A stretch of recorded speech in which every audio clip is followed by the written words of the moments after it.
The Shop Around the Corner, qui a été traduit par Rendez-vous en français, est une comédie réalisée par Ernst Lubitsch, adaptée de la pièce d'un auteur hongrois.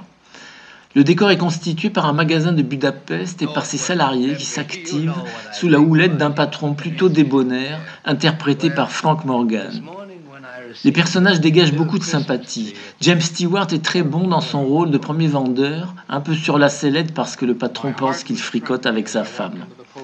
Il entretient en réalité une liaison par correspondance avec une inconnue qui se trouve être Margaret Sullivan, une vendeuse fraîchement embauchée au magasin, contre son avis, et avec laquelle ses relations sont désastreuses. Imagine you dictating what I should wear. Well, for heaven's sake, I don't care what you wear. If you want to look like a pony in the circus, it's all right. But I have troubles of my own without your blouse coming between Mr. Motacek and me. Listen, I sold as much goods yesterday as anybody else in the Cette shop. situation entraîne de multiples quiproquos que Lubitsch met en scène avec beaucoup d'humour. Les personnages secondaires, essentiellement les employés du magasin, sont également attachants.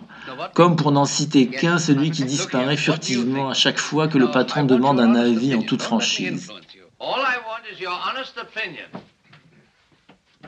Avec ce cadre assez banal, peuplé de gens ordinaires, Lubitsch, avec sa fameuse touche, a réalisé ici un des meilleurs films de l'année 1940 qui n'a pas perdu de sa fraîcheur.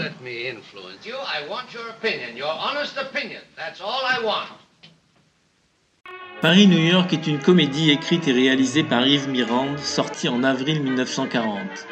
L'action se passe sur le paquebot Normandie où a été réellement tournée une partie du film, ainsi que dans l'impressionnante gare d'embarquement du Havre. Le scénario repose sur une trame centrale un peu à l'eau de rose, sentimentale, entre Claude Dauphin et la fille d'un milliardaire. Une étourdissante brochette de vedettes du temps vient égayer cette romance. Michel Simon, en détective maladroit et sujet au mal de mer. Gaby Morlet, excellente en secrétaire particulière. Jules Berry en macro. Marguerite Pierry en joyeuse femme trompée. Jacques Baumer en commissaire de police. André Lefort et Maurice Escande en escroc. Une mention spéciale à Simone Berriot, que l'on voit rarement, ici en jeune mariée, peu soucieuse de se soumettre aux exigences de retenue que souhaiterait lui imposer son pénible mari Aimé Clarion. C'est la seule chose au monde que je ne puisse pas supporter. Je m'en vais, vous voyez, je m'en vais. L'histoire est loin d'être extraordinaire, mais le film profite de cette profusion de protagonistes qui jouent leur propre partition. Beaucoup de films français de l'époque, dont certains également écrits par Yves Mirande, étaient basés sur ce principe, privilégiant une grande variété de personnages au risque de tomber dans la caricature. Cette comédie n'en est pas moins très sympathique, avec de très bons moments. Qu'est-ce que vous attendez? La Dame du Vendredi est une comédie de Howard Hawks, bien servie par un Cary Grant de 36 ans en bonne forme.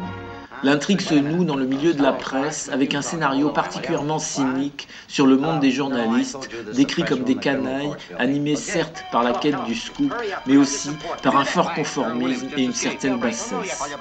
Dans le lot, Cary Grant incarne un patron de presse, fripouille plutôt sympathique, acharné à ne pas laisser se remarier son ex-femme, elle-même journaliste, incarnée par la fringante Rosalind Russell. Par-dessus cette romance se greffe une histoire de condamné à mort à moitié zinzin que le maire et le shérif ont hâte de pendre. La relative indifférence à la peine de mort, qui est ici un ressort plus comique que dramatique, passerait sans doute plus difficilement aujourd'hui. Ralph Bellamy ajoute son grain de sel dans cette plaisante comédie en prétendant et conduit, un peu bené, victime des manipulations de Cary Grant.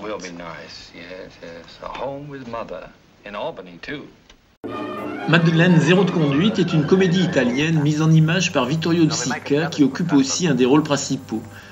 Comme dans le film japonais Nobuko, sorti la même année, l'action se déroule dans une école privée pour jeunes filles bourgeoises.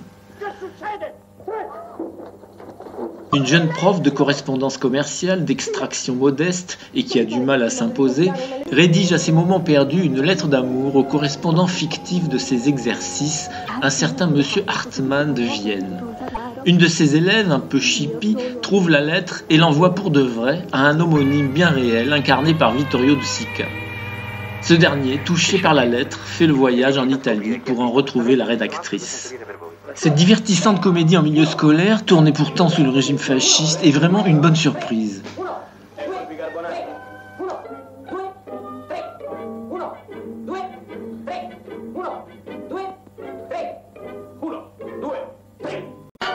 I Love You Again, ou Monsieur Wilson perd la tête en français, est un film réalisé par Woody Van Dyke.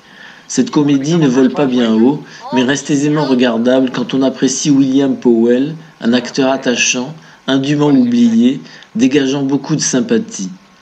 Le scénario ne s'encombre pas de vraisemblance. Un bourgeois puritain d'une petite ville de Pennsylvanie, intègre et sobre, chef scout à 16 heures, prend un coup sur la tête lors d'une croisière. Il devient amnésique, mais retrouve sa vraie personnalité d'escroc. Il est contraint néanmoins de se glisser dans sa vie de petit notable de province. Il fait à cette occasion connaissance avec sa femme, ce qui crée quelques complications supplémentaires.